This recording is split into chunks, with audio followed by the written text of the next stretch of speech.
just owning it. That's what I'm doing. I'm not going to mess around. I'll just own it.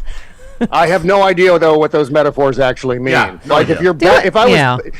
if I were Batman, would there be toys involved? Wonderful toys? Where would I get those wonderful toys? Yeah, there's a Funlove.com. lot. There's a lot. Funlove.com, exactly. Type Yeah, Stephanie in the exactly. box. Sure. There'd be a bat pole joke. I'm just saying, Superman, you wouldn't want to be faster than a locomotive, if you know what I'm saying. Yeah, no, Yeah. no, That's that's too not quick. a problem. Too quick. Okay. Yeah, it's What? you know what? It's early enough that I'll end up being too revealing as this conversation wears on. So I should Very probably true. just stop Yes, here. yes. Hey, you know what? Enrique Tarrio's going to prison for 22 years. Yeah. Woo! Woo!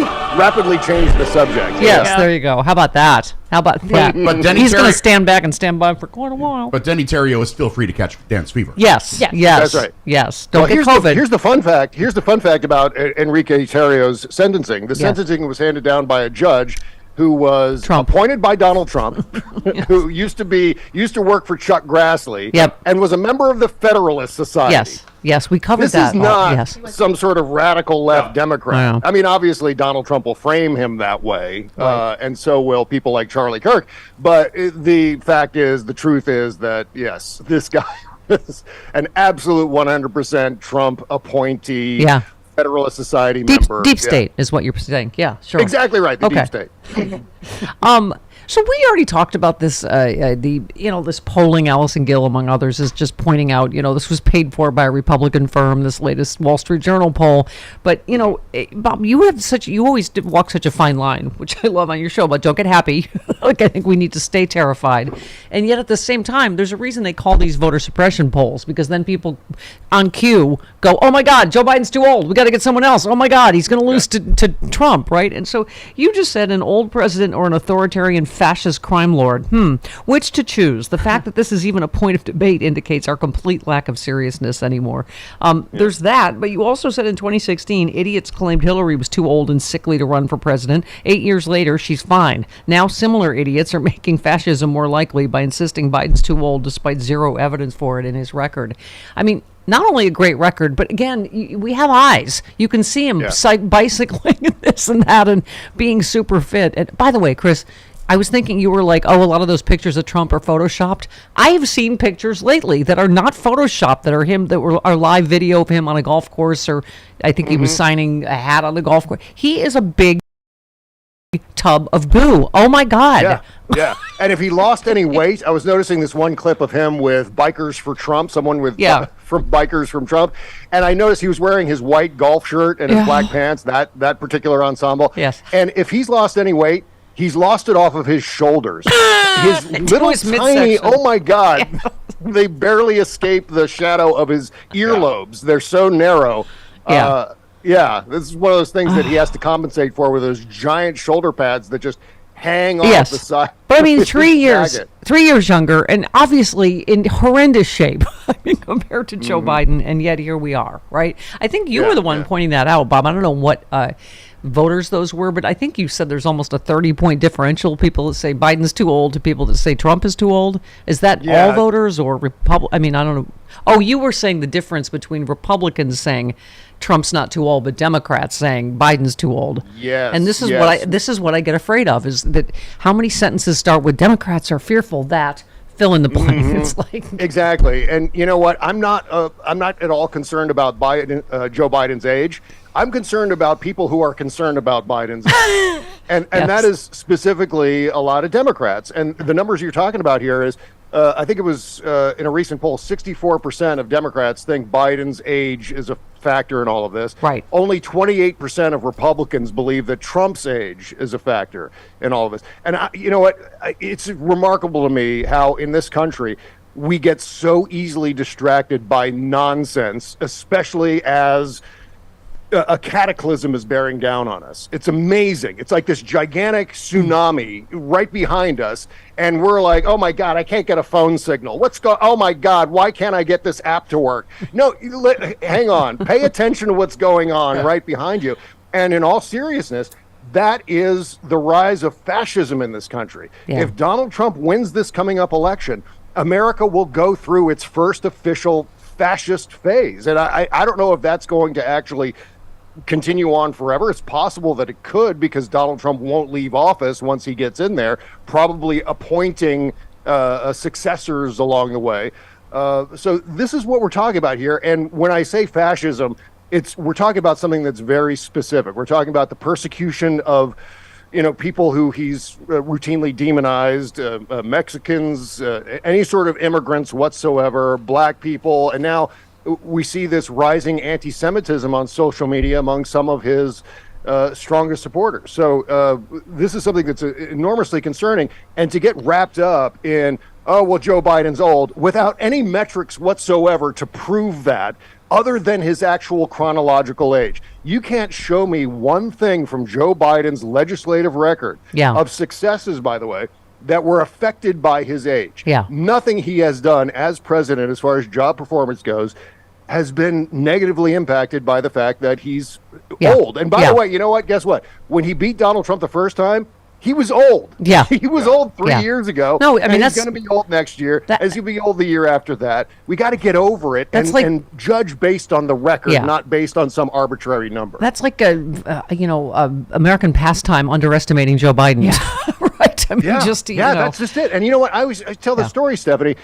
I did the same thing. In 2019, there was a headline that popped up. Kimberly and I were watching MSNBC one night, and she's on her phone. I'm on my phone. She scrolls up. Oh, my God, look at this headline. And it said, Joe Biden's eyeball appears to fill with blood. And I said, holy God, this is who we're putting up against Donald Trump. This is who we're choosing to block this guy. And you know what? I completely underestimated him because, of course, he defeated Donald Trump. Not only defeating him, but picking up states like Georgia and Arizona in the process. Thank you. So, don't underestimate Joe Biden. He's got a lot more in him. And let me just say, I'm going to go out on a limb here because I haven't actually said this yet. I don't think he's going to be the nominee. I mean, I know that I'm Trump. Oh, yeah. Yeah, I know I'm happy clappy, but like George Conway I think he's going to prison. I know Chris is a naysayer over there, but George Conway said Donald Trump should be locked away for good if he's found guilty in the 2 federal cases currently pending against him. He shared a tweet from a federal prosecutor who wrote that Trump should be given a prison sentence equal to or greater than the sentences handed down to other key January 6 defendants, which is true. How does the ringleader get less than the people, right, the foot soldiers that he sent? They all just said he sent them. That, I know he's going to pardon us because he sent us. So let's see, that would make it 18 years a starting point, but Conway said the former president's potential prison time could be much longer than that if he's convicted in the classified documents case. He tweeted, given that prisoner zero, he always does the whole prisoner number, should also receive a significant and consecutive sentence for entirely unrelated crime and an entirely unrelated case, his theft and retention of national security documents. It's beyond question he should spend the rest of his natural life in prison. He called the Florida case against Trump airtight and said he should and will go to jail over it because the obstruction case is just so strong.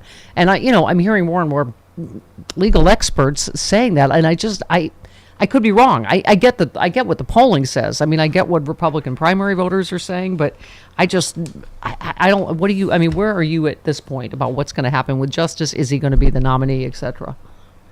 Yeah, if he's not the nominee, it's likely due to a Republican challenge or a series of Republican challenges based on the 14th Amendment, Section 3.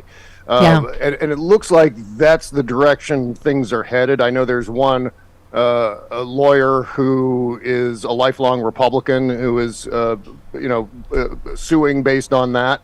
And so that's actually the way it needs to happen. But I think by and large, what we need to do is gear up for the possibility that Trump will be the nominee. Yeah. And then at the same time, hoping for the best. Plan for the worst, hope for the best. Yeah. And whether he goes to prison, I don't think he's going to actually start serving prison time before the convention. Because of appeals. But because there will be appeals on all of these cases. Yeah. That, if he's convicted before, what is it, July 15 of next year, he'll appeal, and there will be some sort of appeal bond that he'll face, that he'll be able to be a free person until the appeals process plays out. So that could take another series of God knows how many months or whatever.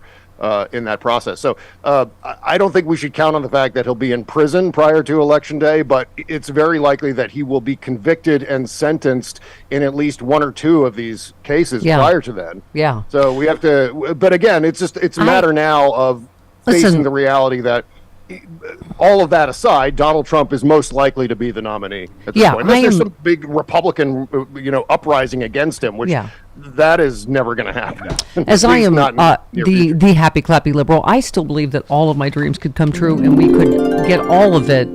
And he loses in a landslide, which would be fantastic. Be fantastic. He ends up convicted, ultimately in prison, also loses in a landslide. Yes. And if you vote for Joe Biden, all of your wildest dreams will come true. Yes. Yes. You retweeted Wajahat Ali, who said maybe Elon Musk is an anti-Semite. Oh, okay, I know. Crazy talk. It's probably economic anxiety. Carry on. This latest thing. So the company formerly known as Twitter has been accused in a civil U.S. lawsuit of helping Saudi Arabia commit grave human rights abuses against users, including disclosing confidential user data at the request of Saudi authorities. The lawsuit was brought by the sister of a Saudi aid worker who forcibly disappeared and then was sentenced to 20 years in jail. This is where Elon's, where he really gets serious, right? I mean. Yeah. I can't remember what tweet he was just whining about. Oh, we've lost 60% of our business and because of the ADL and whatever. Well, then stop letting anti-Semites. He's just like Trump. He blames everyone else for every one of his stupid decisions, right? Oh, yeah. Free speech absolutist Elon Musk is suing the Anti-Defamation League for defamation. Yeah. Suing an organization for defamation is the opposite of being a free speech absolutist, by the way. Yeah. And that story you're talking about where it was back in 2014, 2015, where these Saudi agents infiltrated Twitter under Jack Dorsey, by the way. Hey, there's a rousing endorsement for Bluesky, his new Twitter-like website. And by the way, I'm calling it Bluesky officially because it just looks like the word Bluesky to me. Blue Sky. Yeah. And so this is not only an Elon problem, but this is also a Jack Dorsey problem, that particular Saudi situation where there were dissidents that were rooted out by infiltrating Twitter. And then those dissidents in Saudi Arabia were arrested and tortured and imprisoned. Let's throw Jared Kushner. Let's throw Jared Kushner in that investigation in addition to his $2 billion checks notes, Saudi Arabia. Yeah. Quality people. Yeah. Also, I love you because you are just as irritated by Bill Maher as we are.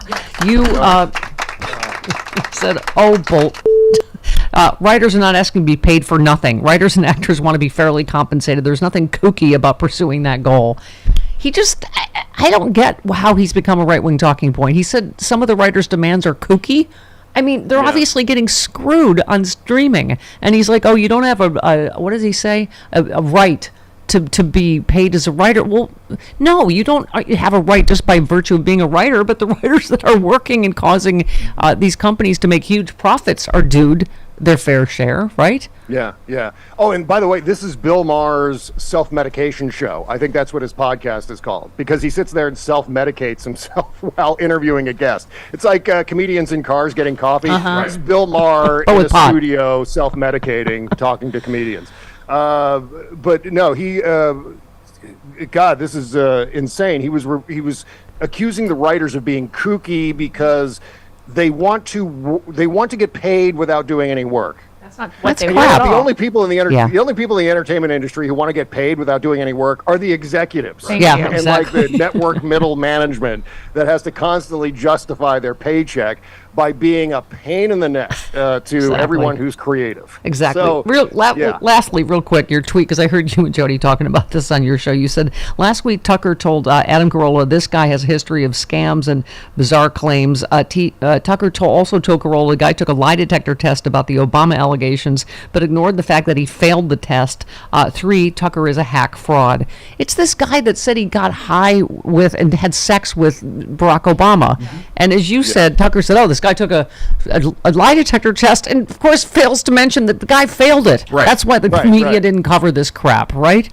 Yeah, he was describing to Adam Carolla and probably was doing the same thing on his own, whatever it is, his own Elon Musk Twitter show last night. don't worry about it. This guy is completely on the level because he took a lie detector test. And that's that's weasel words. Al Franken used to call those weasel words, because what he's really doing is disguising the fact the guy took the lie detector test and actually failed the lie detector test about all of that. Plus, and then Tucker goes on to say, oh yes, this guy's got a history of scams that he's engaged in. He's got a shady history. But you know what? I'm going to have him on for an hour and a half, and we're going to talk about this new scam about Barack Obama, or the same old scam, but recycled for the modern times. You also brought up, which I loved, because it's just the stupid homophobia and all this, that Barack Obama wrote in his book when he was 20 in a letter to a girlfriend. He talked about, fantasies about, with sex with a man. He never said he had sex with a man, just that and Jody was telling the story about a gay guy in college that said he had a wet dream about Jody, and Jody's like, oh, honey, you're still gay. We all have thoughts or whatever at certain points in our life. It scared him. Well, I'm going to put an allegedly next to that letter, because based on what I've read, the guy got the author of this book that, by the way, came out 7 years ago, and suddenly Tucker Carlson's discovering this now for some reason. But this book made this allegation about this letter regarding Barack Obama, and the author of the book didn't even actually see the letter from Emory University. He had a friend transcribe it in pencil at the university, and then bring it to the author, and then the author put it in his book. And so, to me, that's a dubious chain of evidence as far as that goes. It may actually exist, and if it does, fine, it doesn't matter. But the fact is that I think that bit of evidence is a little bit shaky in and of itself. Yeah, exactly. Well, but speaking it doesn't of which, matter, because Tucker will use anything. Yeah, Chris Lavoie has just done this to me, which is either a dirty lesbian joke or that we are running late and I must break Very now. late. Okay, love you, Bob. We're running late, Love you you, Stephanie. lesbian. Bye, Jody. Bye. Bye. SexyLiberal.com. Bye, Bob. 52 minutes after the hour. It says here on my sheet, Kimberly Johnson is host of the Start Me Up podcast on the Sexy Liberal Podcast Network and MSW Media, and also a fan of Refrigerator Sex with Bob Cesca. Tee-hee. I don't know who wrote that.